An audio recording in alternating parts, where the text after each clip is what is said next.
James. But let's move on then to World War One. What events led up to the U.S. getting into World War One? That was the war that was supposed to end all wars and make the world safe for democracy. It was a war that was prosecuted under Woodrow Wilson's watch. So, talk to us about World War One and how were the American people tricked into getting into that war? Well, once again, we were told that we had a duty to right wrongs overseas. We were told that the Germans were cutting the hands off thousands of Belgian children. This was investigated after the war. It was not true. When journalists went over there, they couldn't find a single witness to such an event. And of course, these guys like to stick with a winner. The sinking of the Maine had worked in World War, in the Spanish-American War, and so the sinking of a ship would be used again to bring us into this war. Ships going down are good because they're underwater, they're hard to investigate. American people were told this about the Lusitania. Now, this was a British passenger ship. When it was sunk in May of 1915, we were not yet involved in World War I, but it was going strong between the Axis and the Central Powers and the Allies, including Britain. Britain wanted very much to bring us into the war, and Winston Churchill was at the head of this plot. He was the one who violated what was called the cruiser rules. He had his own merchant vessels armed in order to ram German submarines, which prevented the U-boats from surfacing to allow passengers to disembark. And he expressly said in his post-war book that he had done this in the hopes of bringing America into the war. He was hoping that some German sub-commander would, through the defective vision of a periscope, would mistake a American ship for a British ship and sink it. Well, that didn't happen. He wasn't getting satisfaction, so the next best thing was to have a British ship sunk with Americans on board. The Lusitania, Americans were told that the Lusitania, which was a British passenger ship on its way from New York City to Liverpool, 128 Americans died when it went down. And we were told that the Germans sank it just to kill women and children. That was not the case. The Germans were under a catch-22. This ship had on board, this is what the American people didn't know, it had over 6 million rifle cartridges, over 50 tons of shrapnel shells, about 50 tons of aluminum powder, which the British used in their mines. It had tons of gun cotton, which they used in their explosives. And the Germans had a choice, either let this get blamed for killing women and children or let all this war material get to the front and kill your German soldiers. Well, they sank the ship.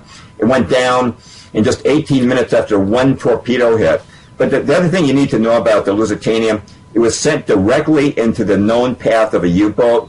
Winston Churchill was the head of the British Admiralty. He was in the map room. He saw that the Lusitania was on a collision course with the U-20. The U-20 had sunk 2 steamers the previous day. They already had the reports of that. In addition to that, British naval intelligence had cracked Germany's naval codes, and they were getting the intercepts when these U-boats would surface. So they knew that the U-20 was there, and they sent the Lusitania in, contrary to all protocol, with no escorts, even though there were 4 destroyers at the nearby port of Milford Haven. You can read about this in the book, The Lusitania by Colin Simpson, but I'll give you one quote. This is from Patrick Beasley, former officer in British Naval Intelligence. He's considered the leading authority on the history of British naval intelligence. Here's what he wrote in his book, Room 40, about the Lusitania. Quote, "Nothing, absolutely nothing was done to ensure the liner's safe arrival. I am reluctantly driven to the conclusion that there was a conspiracy deliberately to put the Lusitania at risk in the hope that even an abortive attack on it would bring the United States into the war. Such a conspiracy could not have been put into effect without Winston Churchill's express permission and approval," unquote, Patrick Beasley. So we have, by the way, the Assistant Secretary of the Navy for us at that time was Franklin D. Roosevelt, cousin of Winston Churchill, and when the Maine sank, the Assistant Secretary of the Navy was Franklin D. Roosevelt's cousin on this side, Teddy Roosevelt. Both Teddy and Franklin, after these incidents, went on to become governor of New York and then president of the United States. Quite a pattern. Quite a pattern. Well, who was, who were some of the financial interests that might have been interested in getting us into World War I? Well, definitely Bernard Baruch, who Woodrow Wilson made head of the War Industry Board. He is said to have made more than $100 million personally off the war.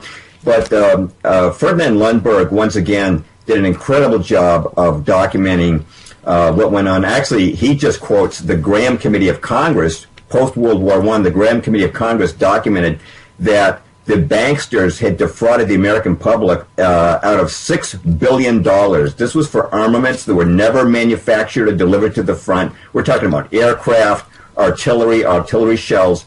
$6 billion. Indictments were handed down. They were all quashed. No bankster went to jail. That was one facet of the war. But one thing I've learned is that these wars are multidimensional. Like the Spanish-American War, it wasn't just about the sugar industry. It was about destroying Spain as a power and making America into the world's policeman. World War I had many purposes. One of I think the one that many of your listeners are most familiar with, it created the first formal world government, the League of Nations, which were headed more and more towards the tyranny of world government.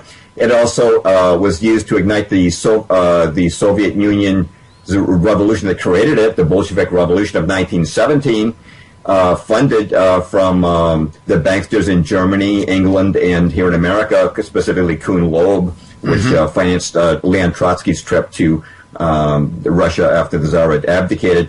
But in addition to that, it produced the Balfour Declaration, which set the stage for the generation of the State of Israel, the modern political State of Israel. I'm not talking about a biblical or godly Israel, but a political Israel, funded by the same Rothschild interests that funded world government and communism. So you have a multitude of purposes. I might also mention that 6 months before Archduke Ferdinand was assassinated, starting World War I, the Federal Reserve Act was passed, and of course that resulted in the